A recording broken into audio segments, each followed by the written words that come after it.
ብሌን በስተመጨረሻ ድንገተኛ ሆስፒታል ገባች። ሰላም እናቷ መሆኗን ስታውቅና ቃል እናቷ ሰላም አለመሆኗን ካረጋገጠች በኋላ ዳግምን ባዘዘችው መሰረት ከቃል ጋር ፍቅረኛ ሆኑና እውነታውን ስነግርህ ይሄ የሰራው ነገር በኃይሉ ነው እኔ አይደለሁም ብላ ቃል እውነታውን ስትነግረው ዳግም ደግሞ ለብሌን እውነተኛና ትክክለኛ እናትሽ ሰላም ናት፣ የዲኤንኤ ምርመራ ልታደርግ ነው ብሎ ሲላት በጣም ደነገጠችና በጠና ታመመች። ሰላም ደግሞ እጅጉን በጣም ደነገጠችና ብሌን አንቺን ካየሁሽ ጀምሮ እኛ ቤት ሰራተኛ ሆነሽ ከመጣሽ ጀምሮ ላንቺ ያለኝ ስሜት እንደ ልጅ እንጂ በፍጹም የጠፋችዋ ልጄን እየመሰልሽኝ ተቸገርኩኝ ብላ ቀወጠችው።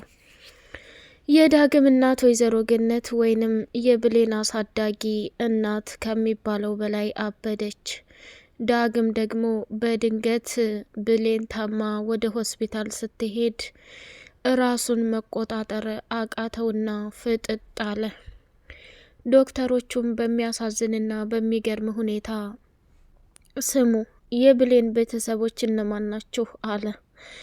ገነትና ዳግም ሰተት ብለው ሲገቡ ሰላምም ግብት ልትል ስትል አቶ በኃይሉ የሰጣት መርዝ እሱ ስለነበር እህቴ እች ልጅ በጠና ታማለች፣ የሆነ ነገር ብትሆን አንቺ ደግሞ ነፍሰ ገዳይ ተብለሽ መከራሽን እንድታይና ሰቃይሽ እንድትበየ አልፈልግም።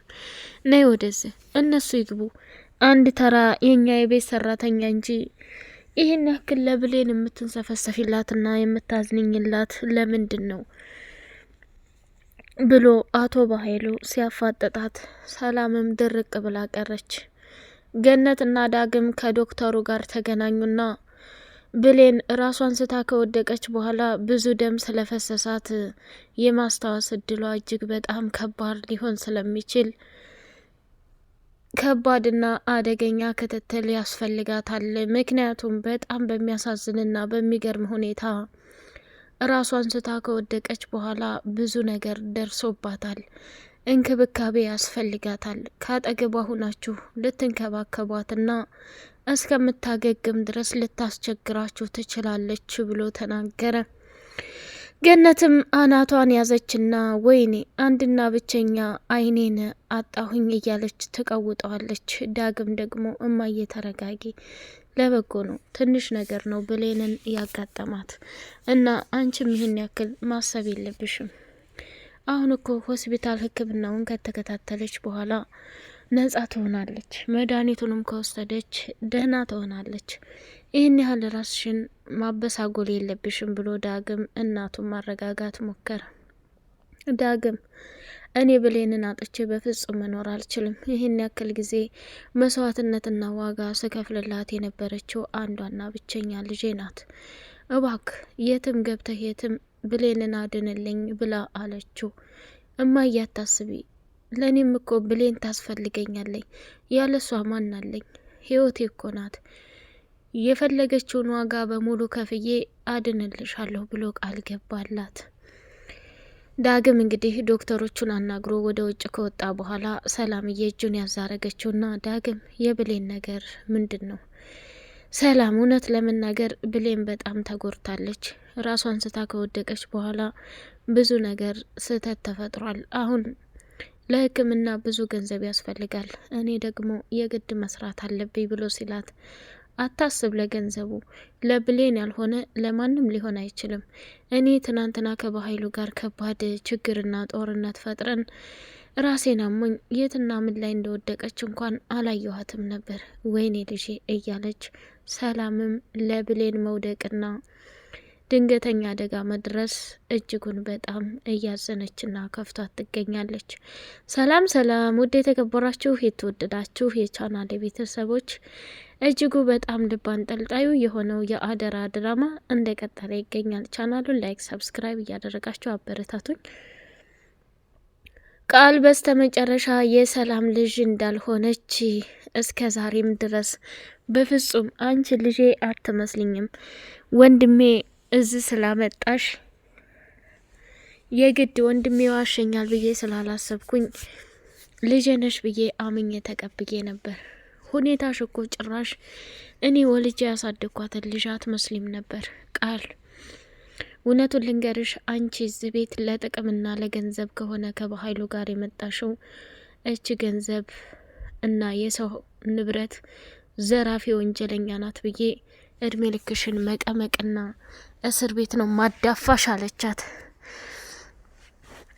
ቃልም ለማመሳሰል ስትል እናቴ ቆይ ዛሬ ምን ሆነሻል? የተፈጠረው ነገር ምንድን ነው? እኔ የሌለብኝን ነገር እያመጣሽ ተቸገርኩኝ እኮ እስካሁን ድረስ እኔ ልጅሽ መሆኔን አምነሽ አልተቀበልሽም እንዴ? እያለች ማስመሰል ስትጀምር ዝም በይ አንቺ ወራዳ ቅሌታም፣ ጭራሽ እኔን ለማታለል ትሞክሪያለሽ እንዴ? እስካሁን ድረስ የማላውቅ ይመስልሻል እንዴ?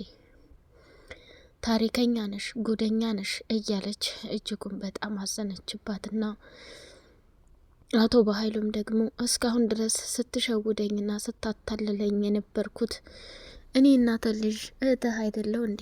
ቆይ ምን አጎደልኩብህ? አባባ ስጭ ያለኝን ሀብትና ንብረት በሙሉ የፈለከውን ውሰድ፣ ለምትፈልገው ነገር ውሰድ ከማለት ውጭ ምን ያደረኩትና የበደልኩህ ነገር አለ? እንዴት የኔን ልጅ ያልሆነችውን አምጥተህ ልጅሽ ናት ትላለህ? አውቃለሁ የብሌንን አባት ወይንም የልጄን አባት ከልጅነት ጀምሮ እንደማትወደው አውቃለሁ። አይደለም ለኔ ባል ቀርቶ ለገዛ አባትህ ጥሩ አመለካከት እንደሌለ አውቃለሁ። ግን እኮ አባባ አንተን በጣም ይወድሃል። ስለምትቅም ስለምታጨስና ስለምትጠጣ ገንዘብ ታባክናለህ ብሎ ነው ሀብትና ንብረቱን በእኔ አዞረው። አንተ ግን ይህንን ያክል ችግርና ይህን ያክል አደጋ ትፈጥራለህ ብዬ በፍጹም አላሰብኩም ነበር። እንዲህ የጥቅም ሰው መሆንህን አላውቅም ነበር። እመኔ በኃይሉ፣ በአሁኑስ በፍጹም ልታጃጅለኝና እኔ ልታታልለኝ አትሞክርም። እስካሁን ድረስ ከቃል ጋር ሆናችሁ የሰራችሁልኝ ይበቃኛል ብላ ሰላም ቀወጠችው። እህቴ ምን ሆነሽ ነው? እኔ አንቺ ብታርጊና አንቺ ስኬታማ ብትሆኚ የምጠላ ይመስልሻል? ሳሚ የእኛም ቤት ሰላምና ደስታ ፍቅር ለማበላሸት ቆርጦ የተነሳ ነው። እንዴት ታምኔዋለሽ? አንድ ሰው በስልክ መጥቶ እኔና አንቺን ለማጣላትም ሆነ ለመበታተን ያሰበው እቅድ ከሆነስ? እኔ እናትሽን ወንድምሽን ስጋሽን ደምሽን አስቀምጠሽ ሌላ ሰው የምታምኒው ነገር በጣም ያሳዝናል።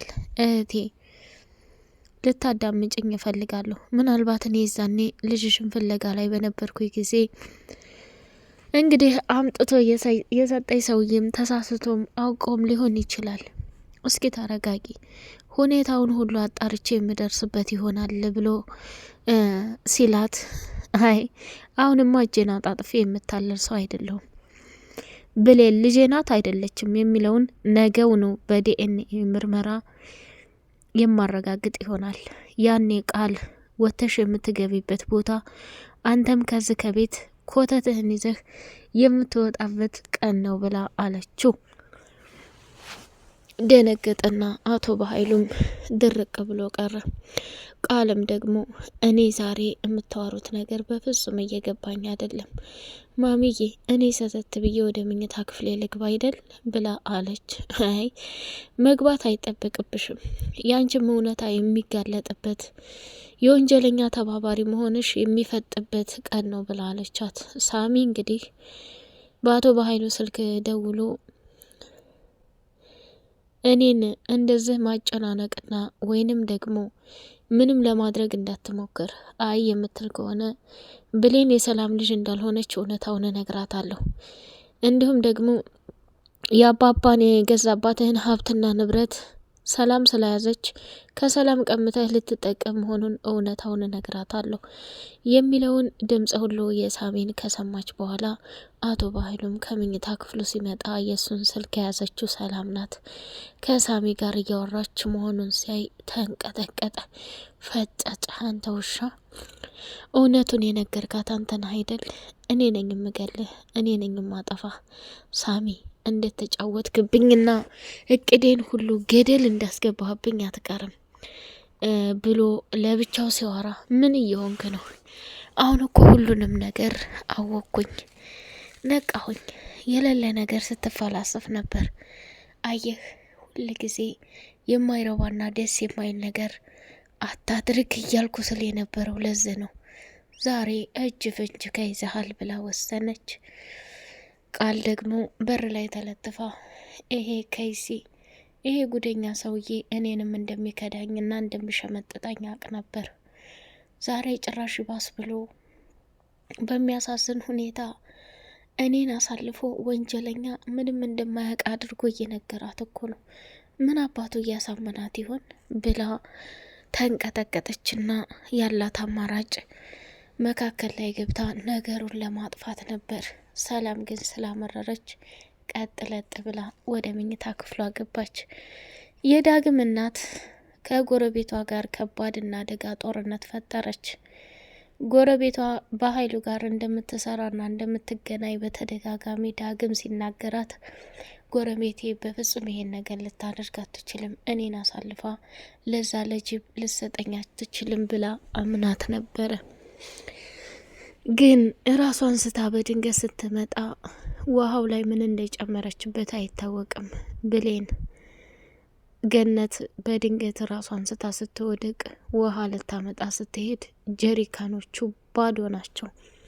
ውሃ የለም፣ ከመንደር ላምጣ እንዴ እየተባባሉ ሲሉ ገነትም ራሷን ስታ በነበረ ጊዜ ዳግምም የሚሆነው ግራ ጠፋውና ምን እንሆን ብሌንዬ፣ እናቴ እኮ ጸጥ አለች፣ አይኔ እያየ እንዴት ሞት አልፈልግም፣ እስኪ ቶሎ በይ እያለ ሲታገል እናቴ ንቂ እያለች ብሌንም እየጮኸች በድንገት ገነት ከራሷን ከሳተችበት ቦታ ላይ ተነሳችና ደህና ነኝ ልጆቼ፣ ምንም አታስቡ፣ ውሃውንም አልፈልግም፣ ብቻ ይችን አስመሳይና ከባድ ሴትዮ አስወጡልኝ እያለች መናገር ጀመረች።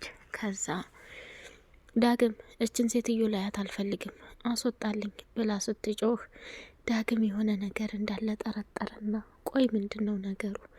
እማዬ እንዴት እንደዚህ ልትል ቻለች?